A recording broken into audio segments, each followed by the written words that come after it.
parts come through from the factory, we'll get them on the car ahead of FP1. Hey, what's up guys, aarava here, and welcome back to the episode of my F1 2018 career mode, episode number 125 today for the Brazilian Grand Prix in Season 6. If you guys did miss the previous one, the Mexican Grand Prix, then be sure to go check the one out before you see this one, because spoiler alert, in that episode, we crowned Red Bull Honda as the Constructors' Champions. Yes, me and Verstappen did enough in Mexico to seal the championship for Red Bull Honda, the first year of this new partnership with the engine supplier. Absolutely awesome. And so we go into Sao Paulo now, 2 episodes to go, and it's all about the driver's title now. Carlos Sainz versus Max Verstappen versus myself here. The 2 Red Bulls v 1 Renault. It's looking like it's more of a fight between us 2 Red Bulls, and kind of Carlos Sainz is there as a bit of a spanner in the works, you know. He kind of separating us at Mexico. He's kind of just always been there, really, and it's kind of been a nuisance in many ways. So it's going to be interesting to see how it goes. But obviously going to this episode then, we have the kind of minor upgrades, not a huge amount to talk about. We've got the reliability updates we're doing, trying to, you know, make sure the last components we have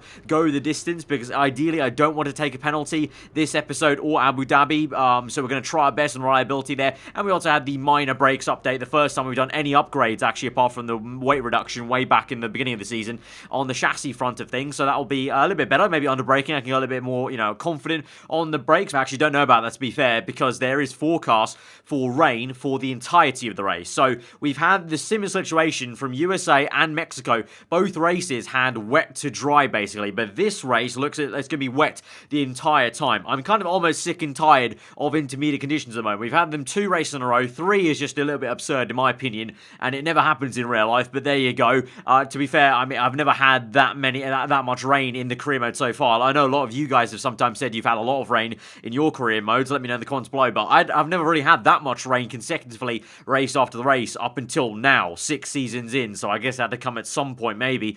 Obviously it's just randomized, but there we go. So that's just the throw of the dice. But we go into Q1 then. It is all dry actually in qualifying at least, so that'll be fine. But it does mean we don't need to, you know, worry about anything clever in Q2 in terms of tyres we're going to use. We just go out there, do the best job we can, go as fast as we can, because we won't be using any of these dry tyres, because if the forecast is correct and, you know, reliable, it will be raining the entire time. So we're making it into Q2, a little bit slow in Q1, I got to admit. So it took me some time to kind of ramp up the speed around the circuit. But the car was feeling good. A little bit of understeer, you might be able to tell a little bit here and there. But generally speaking, the car still feels pretty good. Not as good as Mexico. It really did feel so planted through qualifying, which is why I was so gutted. Didn't get much of a chance to use it in the dry conditions in the race there towards the end of the Mexican Grand Prix, but it still was good enough obviously to get us through into Q3. That's the main thing, top 10 shootout. So the first run, we had a little bit of traffic up ahead of us in the form of our teammate Verstappen actually, and so it wasn't really dirty air, but more just a bit of a distraction to see where he was, and so I was kind of worried about where I was in relative terms to him on the circuit, and we didn't go that fast actually. P6,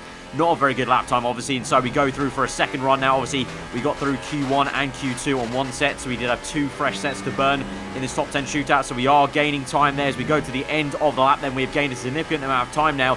At the moment I believe it's actually surprisingly Nico Hülkenberg on a provisional pole somehow in the Mercedes car there with some improvements, but we go across the line and we're going to join him on the front row for second place. So from P6 there up into P2, really good improvement from us.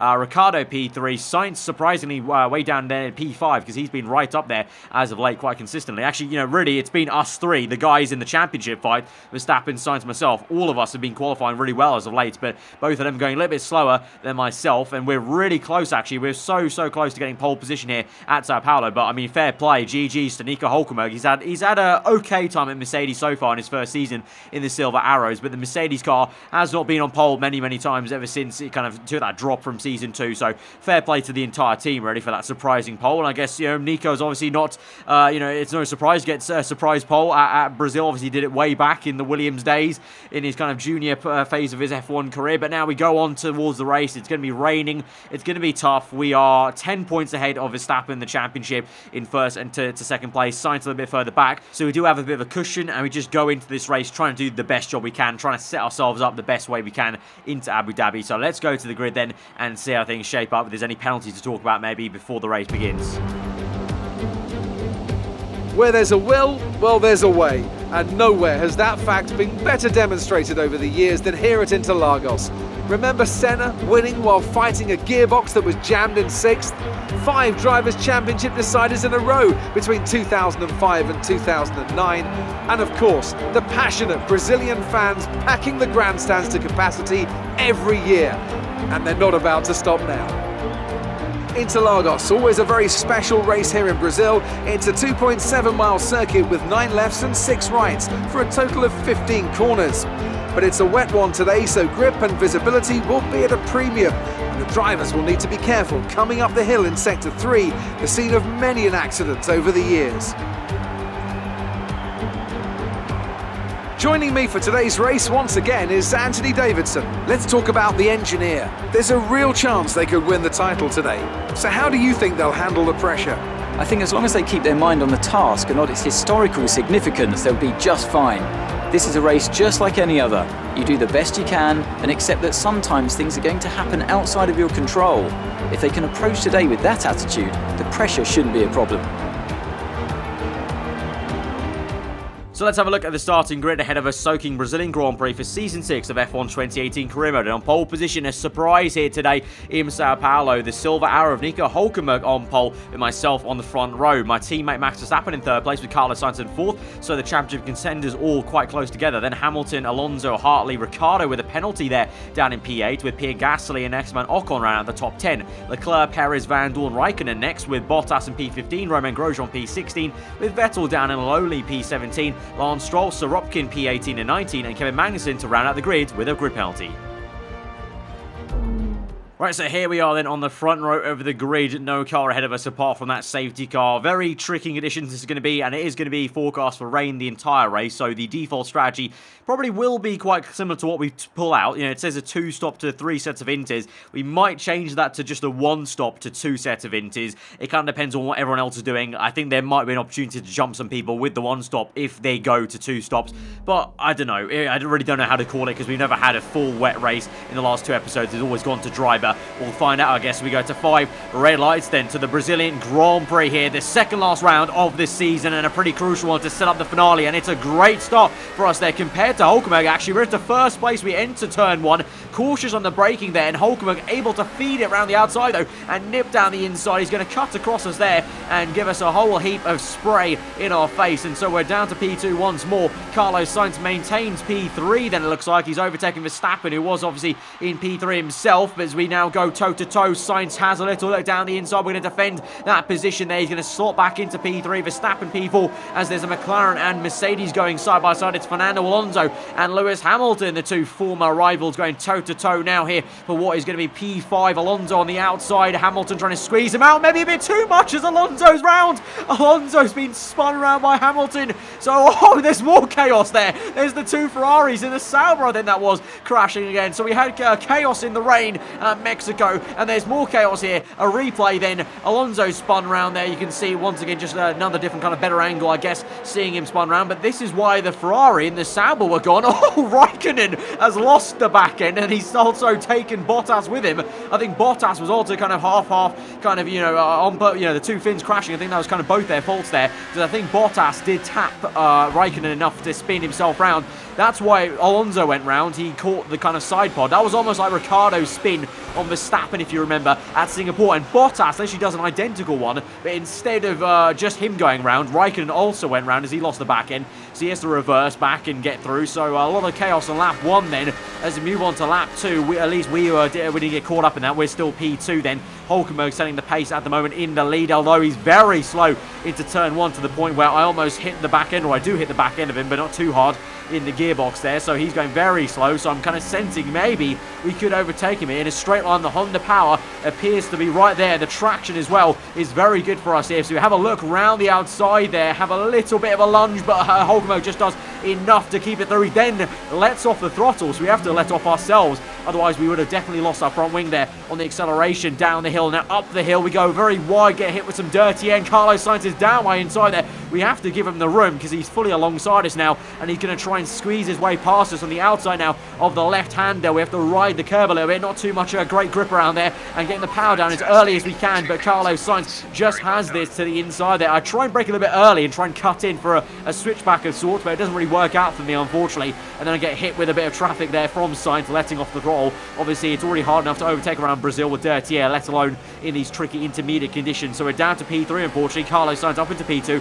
Of course, like I said, he was a bit further back in the championship, so it's really, I'm more focused on Verstappen, to be honest, going into next episode from this race, but also at the same time, we do want to care about Carlos Sainz, so I'm going to try my best to get past him if we can. We have a good run into turn 1 now. Lap number 3 leaves the door open into the apex, but then shuts the door quite rapidly there, and so nearly squeezes off onto the curb and the grass. So very aggressive from Carlos Sainz, and a little bit unfair, I've got to say, but we'll let it slide. But now we've got more problems because Verstappen's had a very good run as we squeeze into the left-hand side, but he's still there on the inside. He make a big old dive bomb there, and he's hit us! Verstappen hits us off, and we can't bring it back on track in time there, so we have to take to the runoff area, thankfully, and no gravel there for us. So we come back on track, being hit off again by the Force India there coming through. That was probably my bad, to be fair, on the Perez incident there with the Force India, because I did come back quite fast, and so we hit off for a second time. We just about managed to hold the car in a straight line then and keep ahead of the Force India of no, Perez actually behind us. It was Ocon that was the one that hit us.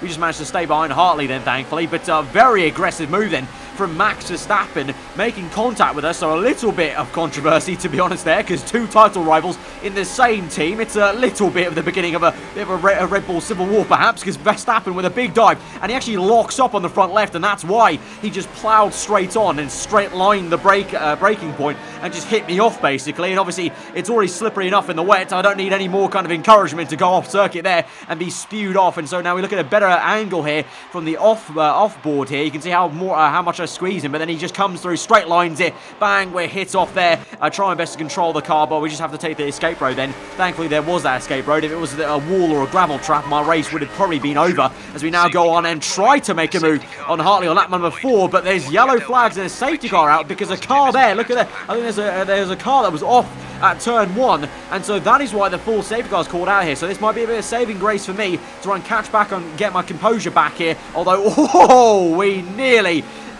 smashed into Brendan Hartley here. It really has been a roller coaster of emotions at Brazil here. Such a hectic one there. Nearly going out the Grand Prix twice then from Verstappen, and then Hartley there slowing down. This is why it's actually a move for the race lead. The Renault of Carlos Sainz makes a dive bomb to the inside for turn 1, gets first place, and in doing so, I think Hulkenberg just got spooked maybe and locked up and went off for turn 1. So there goes Carlos Sainz down the inside, and yeah, Hulkenberg gets the grass, and again, just like I did, he's kind of probably thanking his lucky stars there's a runoff area there.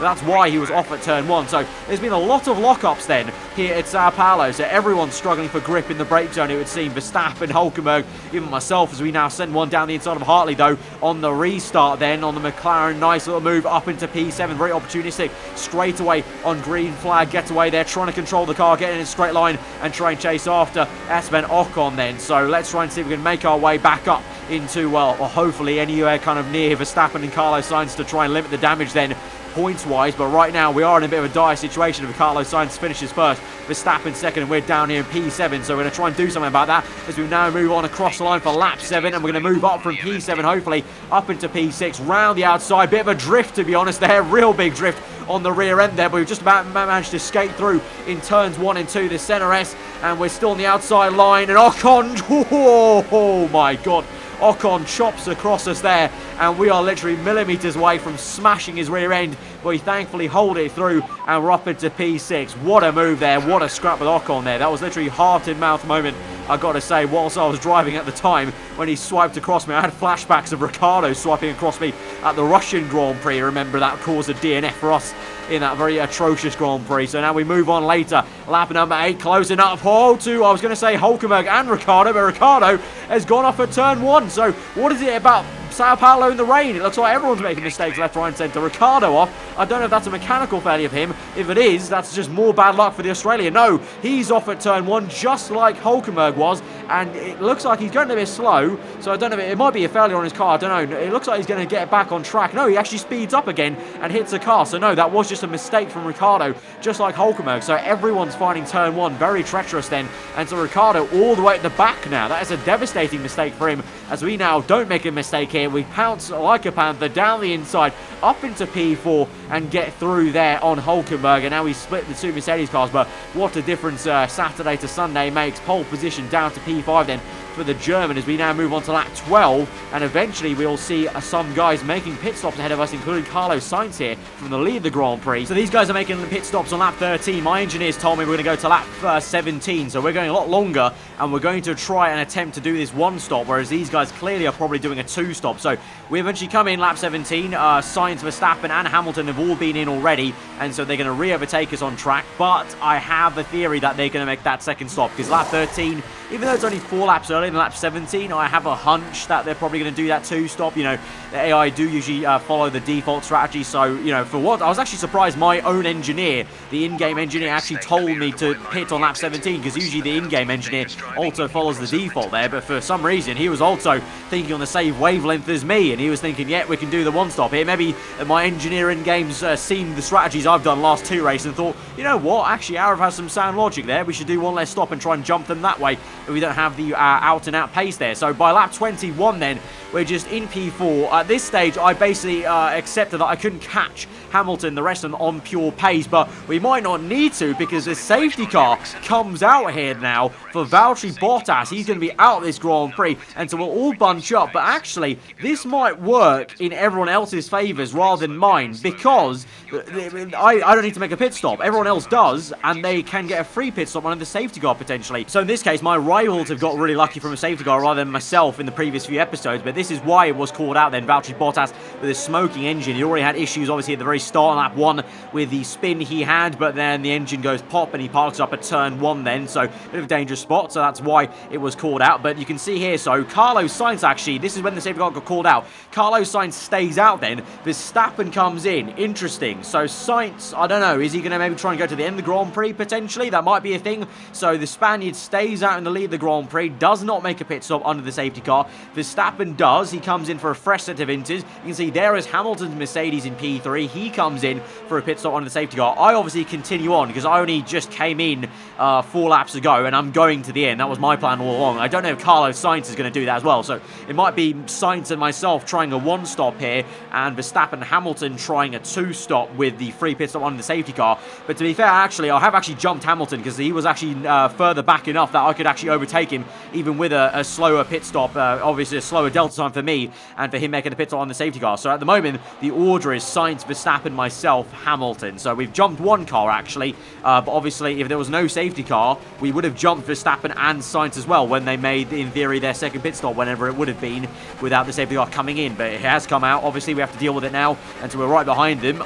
Whether Sainz comes in later, I don't know, but now we just go green, and we just try and do the best job we can now with 12 laps to go in this Grand Prix. Flat out attack now. We've got what we wanted. We're right back behind Verstappen and Carlos Sainz is now into turn 1. Verstappen trying to move to the inside there. It's a very bold move there, and this is a fantastic camera angle for once in my life. I'm actually liking that camera angle looking back, because that gave us a really good shot of how close things were between Verstappen and Sainz there, the 2 former Toro Rosso teammates from the yesteryear. Verstappen on the inside, Carlos Sainz on the outside, but he switches it back. It's a beautiful move for this Spaniard, a switchback move that I would even be proud of, and he gets back up into P1 after Verstappen took the lead momentarily there. We're in P3 still, unable to do anything quite yet. We're just sitting back and watching that fight. Meanwhile, you've got the McLaren of Brendan Hartley, I think that is, fighting the Mercedes of Hamilton there. So it was Alonso v Hamilton earlier. Now it's Hartley flying the flag for McLaren, trying to get the better of our fellow Brit Hamilton there, and he actually does a good job to go around the outside, then to the inside for the next corner, while Hamilton have the grip around the outside. Really nice battle this is, actually, for nearly most of the entire lap then. These two are side by side, as Sainz for now is still maintaining the lead, getting away somewhat from Verstappen. I'm still trying to just find my bearings and try and chase after Verstappen. There's a bit of carbon fibre that flew off there. I don't know whose car that was from, but now we cut back to the race lead then. Verstappen chasing after Sainz, and there goes Sainz. He comes in straight away. So for like what is seemingly like a billionth time now this season, the last 3 seasons, Renault makes some silly strategy decisions there. Why did they not just make a free pit stop under the safety car if they knew they were going to come in so early? So Sainz does make the 2 stop then at Sao Paulo, and so I'm going to be the only car here in the top 10 that makes a 1 stop here. We've got 10 laps to go now, lap 26 to lap 36. It's a 1-2 for Red Bull Honda now. Verstappen in first place, myself in second. Now I just try and do the best job I can to see if I can maybe try and catch and pressurise Verstappen, although I don't have too much confidence because at the moment you can see my car is not feeling too planted around here, and unfortunately, I'm sorry to say, I just couldn't do that. In fact, I was actually being pressurised by Hamilton at the end of this Grand Prix. So in the end of it, on lap 36, it's going to be the end of the Grand Prix. Max Verstappen will come through to win the Brazilian Grand Prix, but it'll be a 1-2 for Red Bull Honda here. We come home in P2, and so that's going to set up a very close finale at the Abu Dhabi Grand Prix with only 3 points in it. Nice work, you did well today. I think the boss will be happy with that one.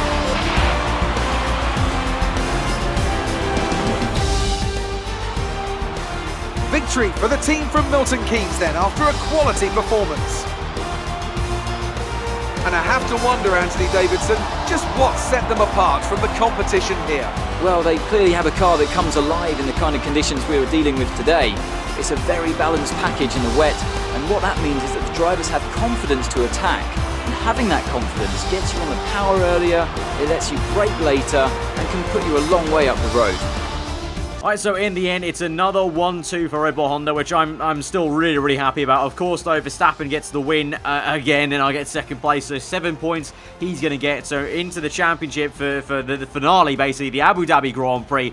Carlos Sainz mathematically is out of this now. It is just a straight fight, Red Bull Honda v Red Bull Honda, Max Verstappen versus myself at the Abu Dhabi Grand Prix. That is going to be such a spectacle here, because we just don't know how it's going to work out. Obviously, Verstappen's been so quick in the second half of the season, so I don't know. I'm actually genuinely a little bit scared that he might run away with it somehow. If I get caught up in traffic, if anything goes wrong for me in the race, I don't think there's anything I can do if Verstappen's in clean air in first place, so I need to make sure he's not, and something happens there and we're able to keep him at bay, because we've got a 3-point lead, which is pretty much nothing in terms of the terms he's been on, in terms of the flyaway. But I mean, for the team, absolutely amazing. And a 1-2, we obviously sealed the championship last race, but to now get a 1-2 at Brazil, absolutely fantastic. This really has been an amazing partnership, and it was a great race and a great result after what was such a hectic lap 1, and even the entire opening few laps, really, obviously with the offing we had from Verstappen himself, which that in itself is going to add a lot of fire to this, a little bit of controversy into team battling, so there's definitely a lot of tension in the air, I think, for the next episode. But let's go to the questions then to round out the episode. You really seem to enjoy that. You made it look easy. Another podium. You must be getting used to it up there. Going to compliment the power unit on the left-hand side, because especially on the moves on the Force India and the Mercedes car, clearly our power unit was working overtime. Your team must be ecstatic with how you're performing. Going to go with the showmanship answer on the right-hand side. I just do it to have the smiles on their faces, to be honest. The proper showmanship there. How do you feel the weather affected the outcome today? Tricky race, obviously, with the weather. It changed strategies, but in the end, obviously, the best came out on top, and, you know, us two Red Bulls were 1-2. That was an epic battle today. How do you think this will play out? And yeah, it's been an epic battle between myself and Verstappen, not just right now, but all season long, and I guess a battle for the ages, really, and I'll take the crown. Going to come out and be confident there. Appreciate your time. Got to be confident when it comes to those sort of things. Can't kind of give any kind of mental edge to Verstappen there. So going to go into Abu Dhabi thinking I can definitely do this, even though I am a little bit worried. But we'll see. We'll get to that at Yas Marina. But now looking into, before we go to the end of the episode, I was a little bit worried. Look at that MGH. It is a little bit lime green, a little bit on the worn side. You know, I'm not feeling amazing about that Abu Dhabi. There's no more reliability upgrades to do on the MGH though, so I can't improve the reliability of that component anymore. So there might be a slight chance that I have to bite the bullet and take a 5-place grid penalty for changing MGH component, because I don't know. I don't know if I want any kind of inkling of there being maybe a failure or just too much wear that slows us down mid-race from that. So I might just take the 5th place and kind of, you know, then focus on just doing a good job, you know, with the strongest car possible, trying to make up those 5 places. Obviously, that's in theory if I get pole. We just don't know about that either, but it's definitely going to be very interesting either way. But in the end, we go for a chassis brakes update, because we have the points for it. May as well, a little tiny upgrade then improve the braking power in Abu Dhabi. But guys, if you did enjoy that very chaotic Brazilian Grand Prix, then be sure to smash the like button. Let me know what you thought in the comments below. If you're ready to subscribe for weekly Formula content, I've been Alfa. Have a enjoy the rest of the day. I'll see you guys next time. Goodbye.